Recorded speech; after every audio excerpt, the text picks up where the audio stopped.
Shubhra institute के YouTube channel में आपका स्वागत है। मैं गोपाल कुमार वर्मा, आपके अपने पसंदीदा YouTube channel Shubhra institute Chatra से।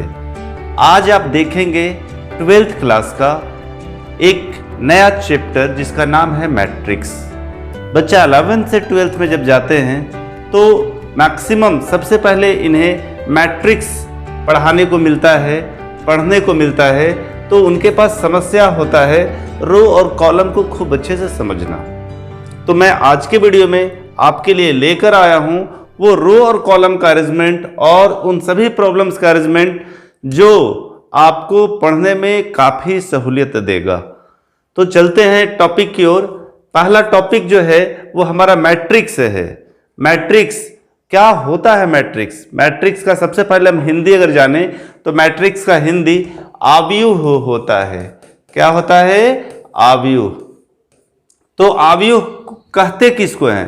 तो the arrangement of real number और imaginary number in a square और rectangle is called matrix.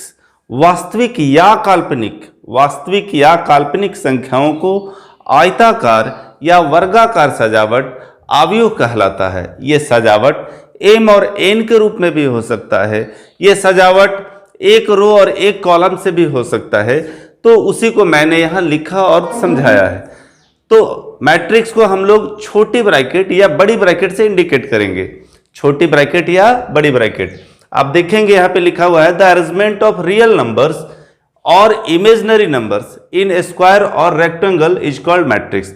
It is denoted by छोटी ब्रैकेट और बड़ी ब्रैकेट। एग्जाम्पल दिया हूं,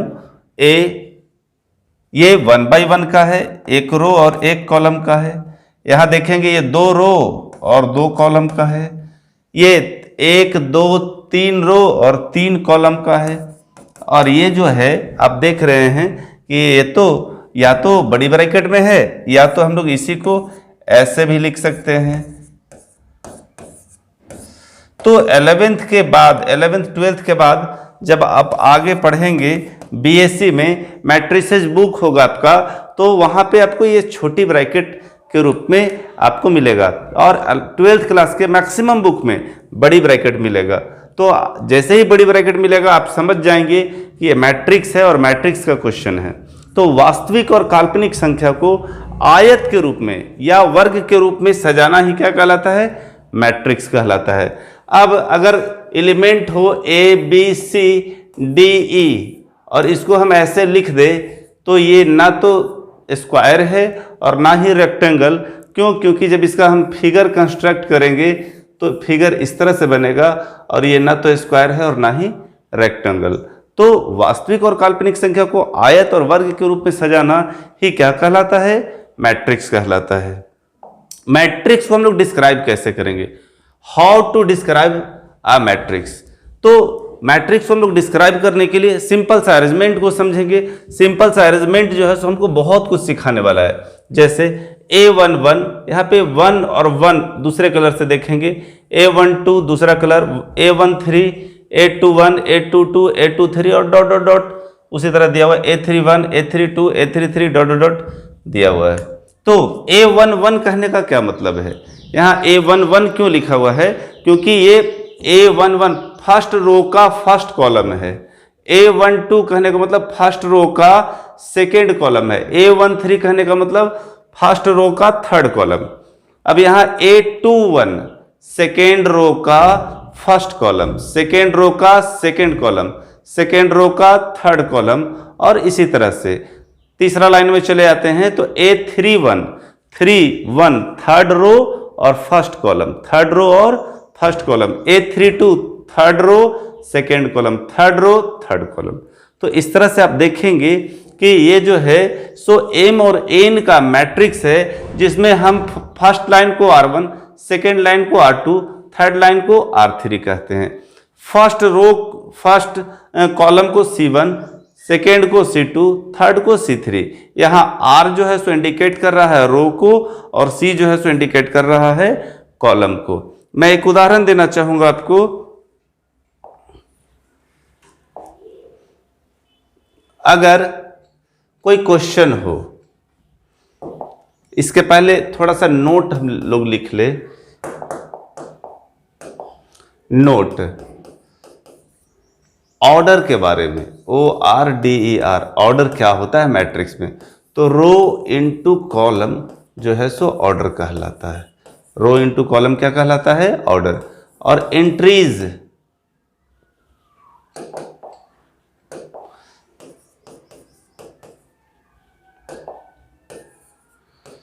टोटल नंबर ऑफ एलिमेंट्स,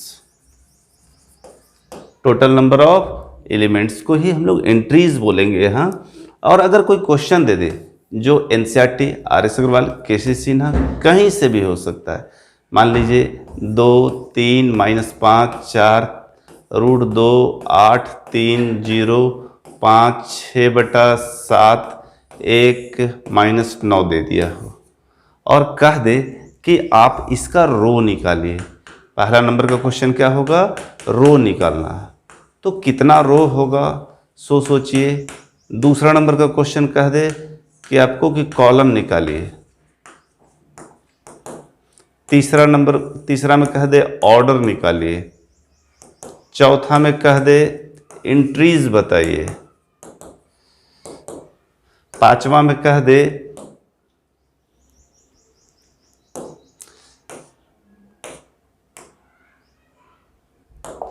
दूसरा, तीसरा, चौथा और पांचवा में कह दे कि A14 निकालो, A23 निकालो, A14 निकालो, A33 निकालो, A24 निकालो। तो कैसे निकालेंगे?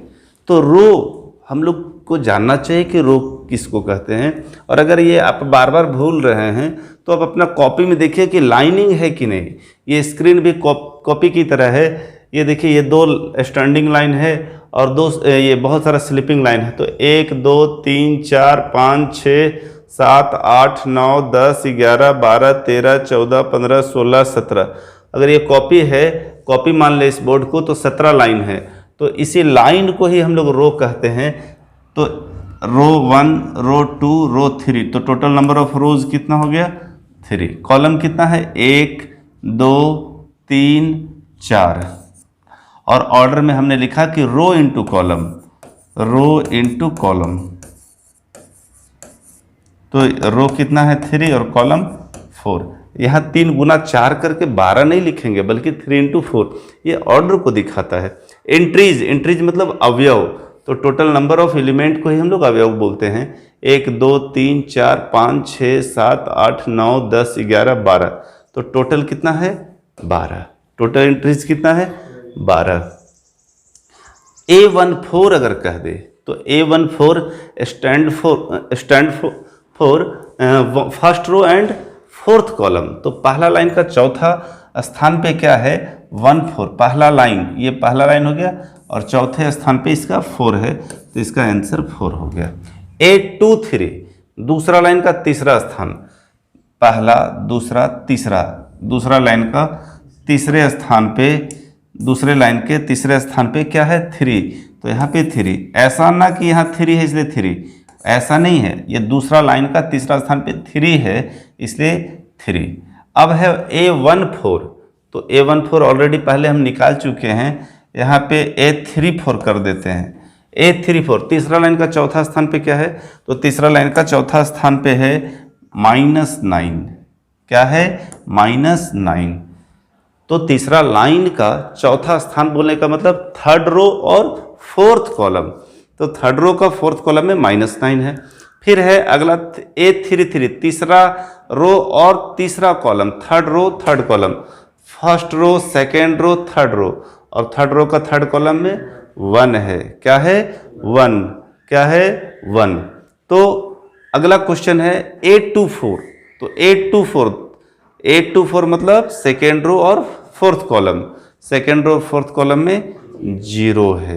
तो इस तरह से अगर आप इसे बना लेते हैं तो आपके पास किसी भी राइटर का क्वेश्चन हो, चाहे वो NCERT हो, RS अग्रवाल हो, KC सिन्हा हो, RD शर्मा हो, आप सबसे बना पाएंगे। हम आपको NCERT का क्वेश्चन को दिखा रहे हैं। ये NCERT का क्वेश्चन है जिसमें एक क्वेश्चन आपको लिखा हुआ है। ये स्क्रीन ऐसा है कि हमारे पास सारा बुक्स का कंटेन इस बोर्ड में मिलेगा। बुक अगर विद्यार्थी के पास नहीं भी है तो हमारे यहाँ ये सुविधा है कि क्वेश्चन बोर्ड पे रहेगा, आप बना सकते हैं और साथ में कई राइटर्स इसमें अवेलेबल होंगे। तो इस बोर्ड का फ़ायदा उठाते हैं हम लोग। एनसीईआरटी का कुछ क्वेश्चन करते हैं। मैट्रिक्स ए दिया हुआ है यहाँ पे और कह रहा है कि the order of the matrix, तो ऑर्डर कितना, फर्स्ट सेकेंड थर्ड रो है और 1 2 3 4 कॉलम है तो 3 × 4। द नंबर ऑफ एलिमेंट, तो टोटल 3 4 1 2 2 4 4 4 4 4 तिहाई 12। अब कहता है A13, पहला लाइन का तीसरा स्थान, पहला लाइन का तीसरा स्थान में क्या है A13, फिर A21 दूसरा लाइन का पहला स्थान, second row first column A21 आपको दिख रहा होगा। A33 मतलब थर्ड रो थर्ड कॉलम, ये यहाँ आपका A33 हो गया। A24 सेकेंड रो और फोर्थ कॉलम, ये 12 सेकेंड रो और फोर्थ कॉलम। और लास्ट में है A23, तो A23 को हम लोग कितना लिखेंगे, सेकेंड रो थर्ड कॉलम 5/2, क्या 5/2। तो इस तरह से हम एनसीईआरटी के क्वेश्चन को भी रो और कॉलम ऑर्डर और right the elements, number of elements, सारी चीज़ों को हमने पढ़ा। अब जो है सो हम लोग देखेंगे if a matrix has 24 elements what are the possible order it can have that if it has 13 elements. तो मैं एनसीईआरटी को बता रहा हूँ, इसका मतलब ये नहीं कि मैं एनसीईआरटी पढ़ा रहा हूँ, मैं कुछ क्वेश्चन के कंटेंट को लिया हूँ जो आपके पास अवेलेबल है, मेरे पास अवेलेबल है। आर.एस. अग्रवाल, केसी सिन्हा, आर.डी. शर्मा, किसी भी राइटर से आप बना सकते हैं। तो मैं एक क्वेश्चन को आगे लेकर चलता हूं कि अगर आपके पास 24 एलिमेंट हो जो एनसीईआरटी में दिया हुआ है, 24 एलिमेंट्स,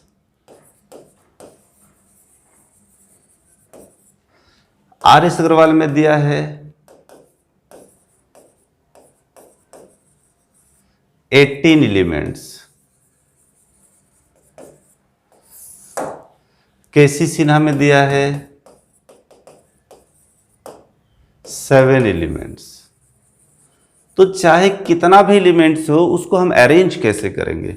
आप सोचिए कि 24 स्टूडेंट आपके पास है, उसको अरेंज करना है मैट्रिक्स में, तो या तो हम एक एक एक एक ऐसे करके एक ही रो में 24 खड़ा कर दे, 1 × 24, एक के पीछे एक यहाँ, फिर दूसरा यहाँ, तीसरा, चौथा, पांचवा, एक के पीछे एक, मतलब 24 कॉलम बन जाएगा और 24 रो बन जाएगा और एक कॉलम, क्योंकि एक के पीछे एक जब खड़ा रहेंगे तो वो कॉलम में हो जाएगा। उसके बाद दो दो करके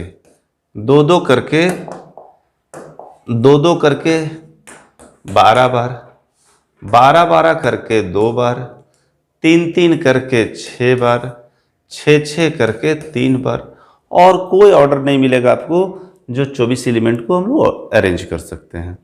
तो 1 2 3 और 24, 4 से भी हम लोग अरेंज कर सकते हैं, 4 × 6 और 6 × 4, तो 6 चौका 24, 6।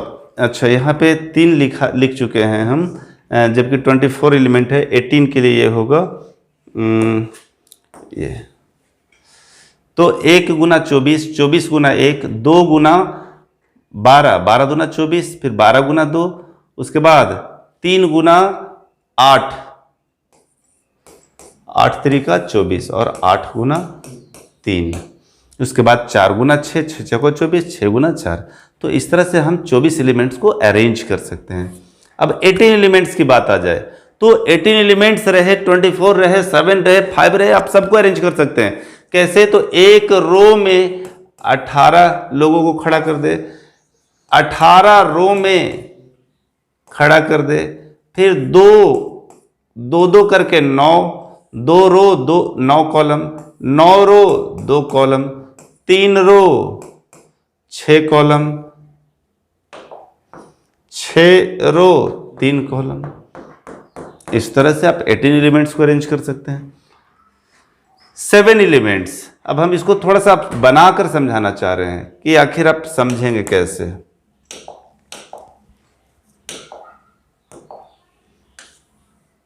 ये सबके लिए लागू होता है। 7 एलिमेंट्स है, 1 2 3 4 5 6 7 ऐसे। तो एक रो में है और 7 कॉलम है। फिर 1 2 3 4 5 6 7, 1 2 3 4 5 6 7, 7 कॉलम है और 7 रो है और 1 कॉलम है। और अगर हम 7 को ऐसे कर दे, 4 यहाँ 1 2 3, तो मैं पहले ही बताया कि ये ना तो स्क्वायर है और ना ही रेक्टेंगल, इसलिए इसका आंसर 1/7 और 7 × 1 हो जाएगा। तो इस प्रकार हम लोगों ने रो को, कॉलम को, ऑर्डर को, एंट्रीज को, और अगर एलिमेंट्स कुछ दे दिया जाए तो उसको हम कैसे रो और कॉलम अरेंज कर सकते हैं, उसको हम लोगों ने सीखा। इसके बाद हम लोग सीखेंगे कि कोई क्वेश्चन हो जिसमें 3/2 का मैट्रिक्स खींचना हो और AIJ दिया हो, तो उसको मैट्रिक्स में हम लोग कैसे बनाएंगे। तो मान लेते हैं सबसे पहले हम लोग मैट्रिक्स को कंस्ट्रक्ट करने सीखेंगे। अगर 3 × 2 का मैट्रिक्स खींचना हो, जहां AIJ = 2i - j हो, तो 3 × 2 का मैट्रिक्स कैसे खींचेंगे। बहुत लोग इसमें गड़बड़ करते हैं, तो इसके लिए एक शुभ्रा ट्रिक है जिसको मैं बताऊंगा। तो 3 × 2 का मैट्रिक्स खींचना हो तो ये रो को इंडिकेट करता है और ये कॉलम को। तो 3 रो को आप ऐसे बना दें और 2 कॉलम, यहाँ 3 × 2 है तो 2 को ऐसे, 3 × 2 हो गया। यहाँ पे जो कटेगा इसको हम लोग A11 बोलते हैं। यहाँ पहला लाइन का दूसरा स्थान, यहाँ दूसरा लाइन है ये और पहले स्थान पर है। यहाँ दूसरा लाइन है, दूसरा स्थान है। यहाँ तीसरा लाइन है, पहला स्थान, तीसरा लाइन है लेकिन दूसरा स्थान। तो पहले इस क्वेश्चन को सॉल्व कर लेते हैं, उसके बाद इसी तरह के और जो समस्या हैं आपके पास उस पर बात करेंगे। तो सबसे पहले आप लिख दीजिए लेट डेल्टा = या A = मैट्रिक्स का बड़ी ब्रैकेट से इंडिकेट करते हैं A11 A12 A21 A22 A31 A32। ये कितना बाई कितना का बन गया, 3 × 2 का, 3 × 2 का। तो 3 × 2 का जब बन गया तो हम लोग के पास दिया हुआ है गिवन दैट, क्या दिया हुआ है, तो दिया हुआ है क्वेश्चन में दिया रहेगा AIJ = 2i - j। क्या दिया हुआ है, AIJ = 2i - j। अब जो है सो इस पे हम लोग सॉल्यूशन देंगे। सबसे पहले A11 के लिए कैलकुलेशन करेंगे। A11, अब यहाँ पे i के जगह पे 1 है और j के जगह पर भी 1 है, तो जहाँ i है वहाँ पे 1 रखेंगे और जहाँ j है वहाँ भी 1 रखेंगे, तो 2 - 1 = 1। A12 i के जगह पे 1 रखेंगे और j के जगह पे 2, तो 2 × 1 - 2, तो 2 - 2 = 0। उसके बाद A21 निकालेंगे, i के जगह पे 2 रखेंगे और j के जगह पे 1, यहाँ क्वेश्चन भी है आपका। तो 2 × 2 - 1, तो 2 × 4 - 1 = 3। A22 निकालेंगे, A22 2 × 2 - 2, 4 - 2 = 2। हम इसे एक बार और आपको समझाएंगे, चूँकि 11th क्लास का 12th क्लास का ये पहला लेसन है और हो सकता है आपको कहीं ना कहीं प्रॉब्लम हो, तो उस प्रॉब्लम को हम कैसे समझें और कैसे बनाएं उसके लिए मैं ज़रूर दोबारा रिपीट करूँगा। अच्छा, और जैसे ही ये बन जाता है उसके बाद लिखेंगे हम लोग हेंस डेल्टा = A11 के जगह पे आपका 1 आया, A12 के जगह पे 0, A21 के जगह पे 3, A22 के जगह पे 2, इसके जगह पे 5, इसके जगह पे 4, और ये हो गया 3 इंटू 2 का मैट्रिक्स आंसर। तो कोई भी क्वेश्चन आपको दे दे, एग्जाम में ये क्वेश्चन पक्का आता है, तो जब क्वेश्चन आ जाए और दे दे 3 इंटू 2 का मैट्रिक्स, तो हमेशा अगर आपको कह दिया जाए कि 3 इंटू 2 का मैट्रिक्स खींचो, तो बस तुरंत दिमाग में ये चलने लगता है कि 3 ऐसे लिखें या 3 ऐसे लिखें। उस स्थिति में बहुत गड़बड़ होता है।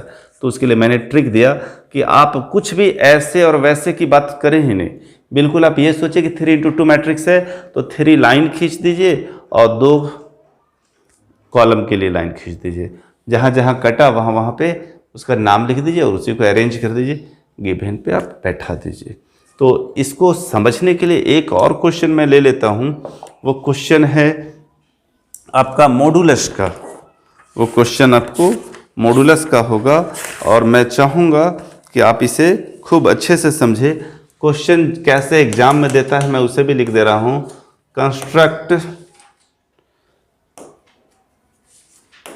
कंस्ट्रक्ट, इधर ध्यान देंगे आप, construct a 3 into 4 matrix, 3 into 4 matrix, MATRIX याद रखेंगे आप, whose elements are given by Aij is equal to 1/2 mod -3i plus j, -3i plus j। ये क्वेश्चन है और इस क्वेश्चन को हम लोग सॉल्व करेंगे और बहुत आसान तरीके से। इसमें हम लोगों को क्या याद रखना चाहिए, क्या ध्यान में रखें ताकि हमसे कोई गलती ना हो, इस बात को सबसे पहले ध्यान रखना है। तो सॉल्यूशन की ओर चलते हैं और जो ध्यान में रखना है आपका कि जिससे गलती ना हो, वो बात ये है कि इसमें रो कितना होगा और कॉलम कितना होगा। तो जैसे ही 3 into 4 बोला तो ये 3 इंडिकेट करता है रो को और 4 इंडिकेट करता है कॉलम को। तो 3 रो 1 2 3, कॉलम 4 1 2 3 और ये 4। तो यहाँ कट रहा है पहला, दूसरा, तीसरा, चौथा। तो सबसे पहले आप लिख दो delta is equal to A11, क्योंकि ये पहला लाइन का पहला स्थान पर है, A12 ये पहला लाइन का दूसरा स्थान पे है, A13 पहला लाइन का तीसरा, पहला लाइन का चौथा स्थान। फिर सेकेंड लाइन में A21, A22, A23, A24, A31, A32, A33, A34। तो आप समझ पा रहे हैं ना कि हम क्या रहे हैं। क्वेश्चन है construct 3 into 4 matrix, construct 3 into 4 matrix. तो 3 रो हो गया और 4 कॉलम हो गया, 3 रो और 4 कॉलम। अब आप ध्यान देंगे 3 रो और 4 कॉलम का क्या तात्पर्य है।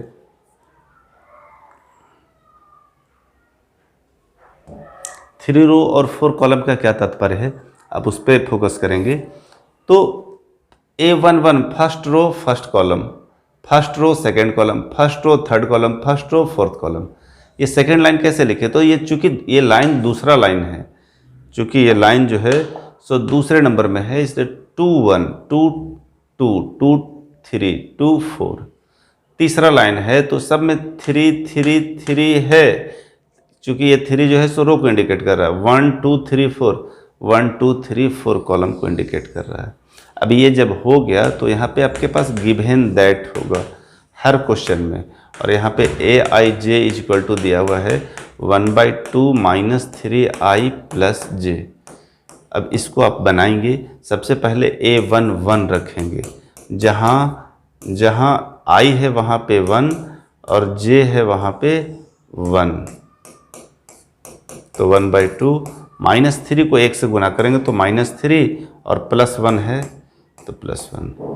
तो यहाँ पे हम लोग लिख देंगे 1/2 -3 में से 1 गया तो -2, और मोड में जब भी रहेगा तो ये कट जाएगा, और मोड में रहेगा तो माइनस है तो प्लस हो जाएगा, और इस प्रकार 2 से 2 कट गया तो 1 बचा। A11 हो गया। उसी तरह अब A12 निकालेंगे, और आप ध्यान देंगे 1/2 -3i, i के जगह पे 1 और j के जगह पे 2, 1/2, और थोड़ा समय बचा सकते हैं आप। -3 गुना 1 -3 हो गया, -3 में +2 चला गया तो -1, और मोड में ये माइनस जो है सो प्लस में हो जाता है, इसलिए इसका 1/2। उसके बाद A12 निकाल दिए। उसके बाद A13 1/2 -3, i के जगह पे 1 और j के जगह पे 3, तो 1/2। -3 को 1 से मल्टीप्लाई करेंगे तो क्या आ जाएगा, -3 और +3, तो टोटल कितना हो गया, -3 और +3 0, और इसको जब 0 से गुना करेंगे तो ये 0 हो जाएगा। उसके बाद A14 1/2 -3, i की जगह पे 1 और j की जगह पे 4, 1/2, -3 को 1 से गुना किया तो -3 और +4, 4 में -3 चला गया तो 1, इस प्रकार इसका 1/2। A14 निकल गया, फर्स्ट रो का चारों निकल गया। उसके बाद सेकेंड रो निकालेंगे, A21, A22, A23, A24, तो बहुत आसान, -3 × 2 + 1 1/2, -3 × 2 + 2 1/2, -3 × i के जगह पे 2 और j के जगह पे 3, हर बार एक ही काम। अब आप देखें यहाँ -3 गुना 2 -6 + 1 -5, 1/2, मोड में -5 और मोड है माइनस में तो ये क्या हो जाएगा, प्लस में, तो इस प्रकार 5/2 हो जाएगा। 1/2 -6 में 2 चला गया तो -4, तो मोड में माइनस है तो +4/2, काटेंगे तो क्या बचेगा 2। फिर 1/2 -6 में 3 चला गया तो -3, मोड में माइनस रहेगा तो क्या हो जाएगा प्लस में, तो 3/2। 1/2 -6 में 4 चला गया तो -2, और ये बच गया 2/2 यानी 1। तो जिस प्रकार हम लोगों ने R1 के लिए 4 निकाला, R2 के लिए 4 निकाला, अब उसी प्रकार हम इसी स्क्रीन में इसको थोड़ा छोटा करके, और हम जो है सो चाहेंगे कि इसी स्क्रीन में आपका सॉल्यूशन भी हो जाए, और हम यहीं पे आपको निकाल देंगे। A24 के बाद A31, A31, A32, A33 और A34। उसके लिए क्या करना पड़ेगा, तो ये IJ जो वाला जो इक्वेशन दिया हुआ है वहाँ पे हम लोग रखेंगे 1/2 -3, i के जगह पे 3 और j के जगह पे 1, तो 1/2 -3 तिहाई, 9 में 1 गया तो -8, और यहाँ पे माइनस मोड में रहेगा तो प्लस में हो जाएगा, तो 8/2 यानी 4। A32 i के जगह पे 3 और j के जगह पे 2, तो 1/2, 3 तिहाई 9 में 2 चला गया तो -7, माइनस मोड में रहेगा तो प्लस में हो जाएगा 7/2। उसके बाद 1/2 -3 × 3 + 3, 3 तिहाई 9 में 3 गया तो -6, माइनस को काटेंगे मोड हो जाएगा तो 6/2 यानी ये हो गया आपका 3। और A34 के लिए 1/2, इसको थोड़ा नीचे ले आते हैं हम लोग, 1/2 -3 × 3 + 4, इसका मतलब हो गया -9 में 4 चला गया -5 यानी 5/2। तो मोड में हम लोगों को क्या याद रखना है कि मोड में क्या याद रखना है कि प्लस में रहे या माइनस में रहे, इसका मॉडुलस परिमाण जो है सो 100 हो जाता है। तो यहाँ जहाँ भी माइनस आया वो प्लस में हो गया। और यहाँ पे अंत में आपको लिखना है hence delta is equal to, जो आपका आया है A11 आपका आया है 1, A12 आया है आपका 1/2, A13 आया है आपका 0, A14 आया है 1/2, A21 आया है आपका 5/2, A22 आया है 2, 823 आया है 3/2, 824 आया है 1, 831 आया है आपका 4, 832 आया है आपका 7/2, 833 आया है आपका 3 और ये आया है 5/2 और ये जो मैट्रिक्स था वो 3/4 का है और यही आपका आंसर है। चाहे आपके पास कोई भी राइटर हो, एनसीईआरटी, आर.एस. अग्रवाल, ये क्वेश्चन जो था सो आर.एस. अग्रवाल का है। इसी पे आपको इतना सारा क्वेश्चन मिलता है जो आपके लिए होमवर्क है एनसीईआरटी का। इसमें 24 एलिमेंट्स है, फिर 18 एलिमेंट्स है। यही क्वेश्चन सेम आपका आर.एस. अग्रवाल में है, केसी सिन्हा में है। 5 एलिमेंट्स, इसमें 2 क्वेश्चन दे दिया, इसमें भी 2 क्वेश्चन दे दिया है। इसके बाद ये होमवर्क में है आपका कि यदि 2x2 का कोई मैट्रिक्स हो तो AIJ इतना पे सॉल्यूशन करो, AIJ इतना पे सॉल्यूशन करो, AIJ इतना पे सॉल्यूशन करो। उसके बाद क्वेश्चन नंबर 5 है 3×4 का मैट्रिक्स हो तो इस पर भी 2 question, AIJ equal to 1/2 minus 3i plus j और AIJ बराबर 2i माइनस j। और ये क्वेश्चन जो है जो अभी अभी हम लोगों ने बनाया वो आर.एस. अग्रवाल में भी है और आपका एनसीईआरटी में भी है। तो इतना होमवर्क आपको कंप्लीट कर लेना है और उसके बाद हम लोग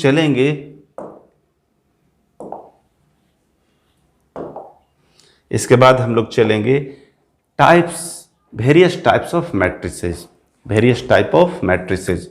तो होमवर्क आप कंप्लीट कर लें और होमवर्क कंप्लीट करने के बाद आप वेरियस टाइप ऑफ मैट्रिसेस देखें और उसके बाद अगले वीडियो में आप अगले लेसन का सॉल्यूशन देखेंगे। तो सबसे पहले आज हम लोग मैट्रिक्स का टाइप देख लें और बहुत आसान है ये।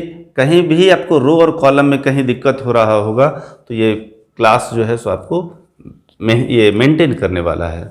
तो various type of matrix, various type of matrix.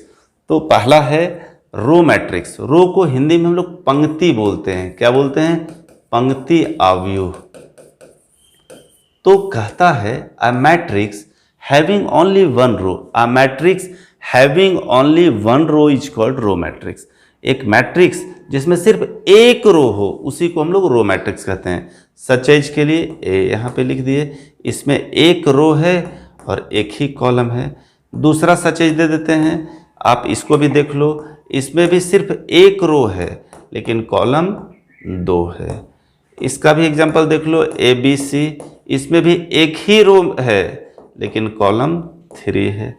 और भी एग्जांपल हम लोग दे सकते हैं ABCDE अगर कह दे तो इसमें नंबर ऑफ रोज कितना हो जाएगा 1 लेकिन कॉलम कितना है 5। तो रो मैट्रिक्स, हम लोग टाइप ऑफ मैट्रिसेस पढ़ रहे हैं जिसमें पहला पढ़े हम लोग रो मैट्रिक्स। रो मैट्रिक्स वह है जिसमें सिर्फ एक रो हो उसी को रो मैट्रिक्स कहते हैं। और जस्ट आपको कॉलम मैट्रिक्स मिलेगा कि कॉलम मैट्रिक्स क्या है, मैट्रिक्स का दूसरा प्रकार। तो एक ऐसा मैट्रिक्स जिसमें सिर्फ एक कॉलम हो उसको हम लोग कॉलम मैट्रिक्स कहते हैं। तो प्रश्न है कि क्या रो मैट्रिक्स कॉलम मैट्रिक्स हो सकता है? तो रो मैट्रिक्स कॉलम मैट्रिक्स हो भी सकता है और नहीं भी। कैसे? यहाँ पे देख लीजिए सचेज में, ये रो में भी है और कॉलम में भी एग्जाम्पल में है। इस रो मैट्रिक्स में भी एग्जाम्पल में ये दिए थे और कॉलम मैट्रिक्स में भी एग्जाम्पल में ये दिए हैं। तो रो मैट्रिक्स और कॉलम मैट्रिक्स दोनों। अब दूसरा उदाहरण है जिसमें सिर्फ एक कॉलम हो, a matrix having only one column, a matrix having one column is called column matrix और अ कॉलम वेक्टर। अगर यहाँ हम A और B दे दे तो यहाँ पे देख लें आप, ये एक कॉलम है लेकिन रो कितना है 2, तो 2 गुना 1। इसमें आपको कॉमन क्या याद रखना है, इसमें सब में रो एक है और कॉलम अलग अलग है। और इसमें आपको क्या मिलेगा, सब में आपका कॉलम एक मिलेगा, रो चेंज हो सकता है ABC। इसमें देखिए एक कॉलम है लेकिन 3 रो है, यहाँ भी देख लीजिए। और उदाहरण दे सकते हैं आप ABCD,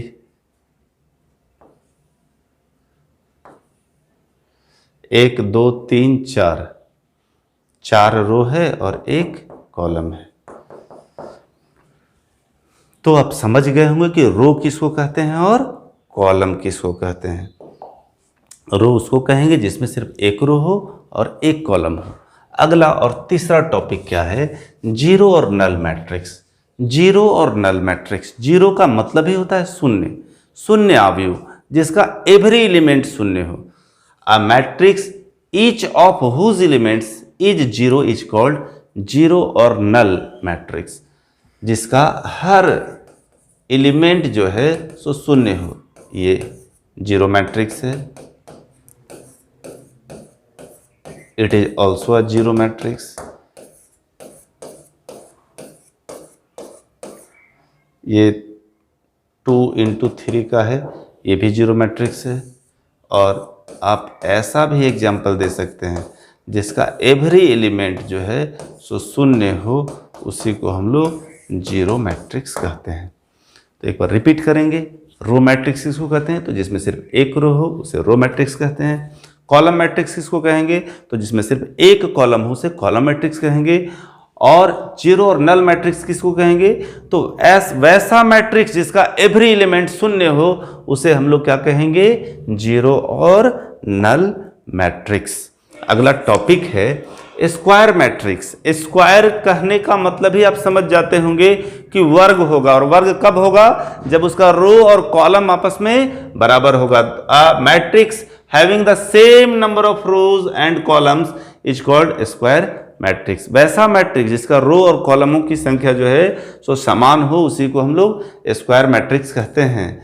और इसका उदाहरण क्या होगा? सच एज, एक ऐसा उदाहरण जो सब में है, ये इसमें रो और कॉलम सेम है, ये भी स्क्वायर है। ABCD ये 2 बाई 2 का है। ABCDEFGHI ये 3 बाई 3 का है। और BSc में जब जाएंगे तो आपको इसी तरह का क्वेश्चन से भेंट होगा।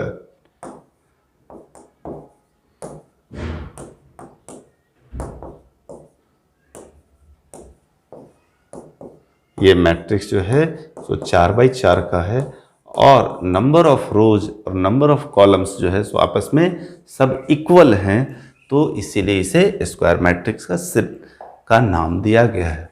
अगला है डायगोनल मैट्रिक्स। डायगोनल को हिंदी में हम लोग विकर्ण कहते हैं। डायगोनल को हिंदी में क्या बोलते हैं? विकर्ण। Square matrix whose diagonal elements is non-zero but other all elements are zero is called diagonal matrix. A square matrix whose diagonal elements are non-zero but all other elements are zero is called a diagonal matrix. इसका such as क्या होगा? सो आप देखिए, A0 0 B ये diagonal है, ये non zero है, बाकी सब जीरो है। 2 गुना 2 हम ऐसा भी लिख सकते हैं, ये भी इसका डायगोनल है, तो ये भी नॉन जीरो है, बाकी सब जीरो है। A0 0 0 B0 0 0 C ये भी देखिए डायगोनल नॉन जीरो है, बाकी सब जीरो। फिर और एग्जांपल दे सकते हैं हम लोग 0 0 A 0 B 0 C 0 0 3 into 3 etc। तो प्रश्न ही था, डेफिनेशन ही था, स्क्वायर मैट्रिक्स मतलब डायगोनल मैट्रिक्स हमेशा जो है सो स्क्वायर मैट्रिक्स में भी होगा, में ही होगा। एक ऐसा मैट्रिक्स जिसका डायगोनल एलिमेंट्स जो है सो नॉन जीरो हो, बाकी सारा जीरो हो, तो उसको हम लोग क्या बोलेंगे? Diagonal matrix. इसके बाद scalar matrix. Square matrix whose diagonal element is non-zero equal but not zero। ये एक नया वर्ड मैं जोड़ा हूं जो कि आपको किसी भी राइटर में मिलेगा नहीं, सिर्फ लिखेगा square matrix whose diagonal elements are equal। अब इक्वल में जीरो भी तो है, जो जीरो डायगोनल में हो जाएगा तब भी, लेकिन वो तो फिर जीरो मैट्रिक्स हो जाएगा और फिर गलत हो जाएगा। तो आपको याद रखना, square matrix whose diagonal elements are equal, और सारा किताब भी बोलता है कि ये इक्वल होना चाहिए, लेकिन अगर इक्वल के जगह पे हम सब जीरो रख दे तब ये पूरा जीरो मैट्रिक्स हो जाएगा। इसलिए मैं एक नया वर्ड जोड़ा हूं, नॉट बट नॉट जीरो। ये इक्वल होना चाहिए लेकिन जीरो नहीं होना चाहिए, तो इसी को हम लोग क्या बोलते हैं, स्केलर मैट्रिक्स। स्केलर को हिंदी में अदिश आव्यूह कहते हैं। क्या बोलते हैं, अदिश आव्यूह।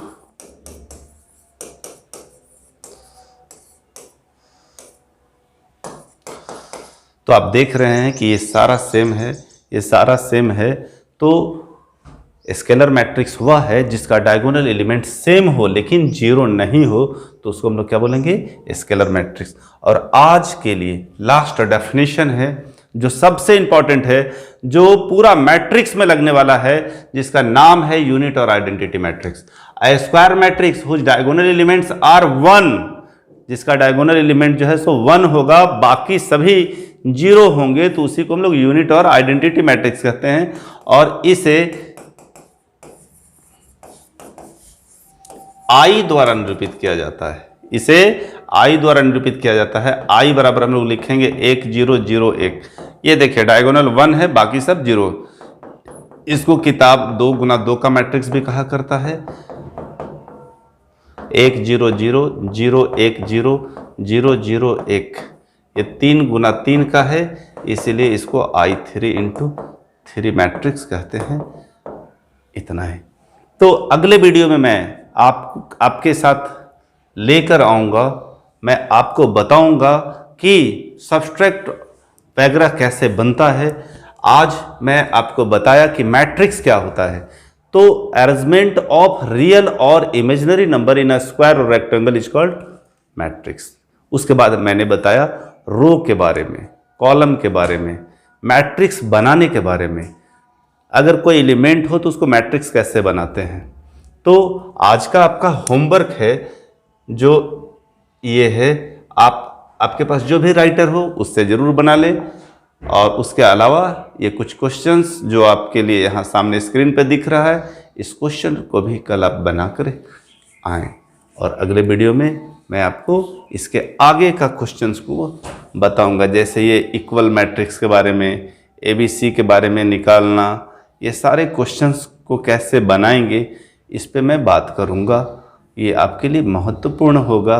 तो चलते हैं स्टेप वाइज पढ़ाई की ओर। आज हमने आपको यहाँ तक बताया जहाँ तक कि आपको होमवर्क भी दिया हूँ। तो आज के लिए इतना ही। बहुत बहुत धन्यवाद।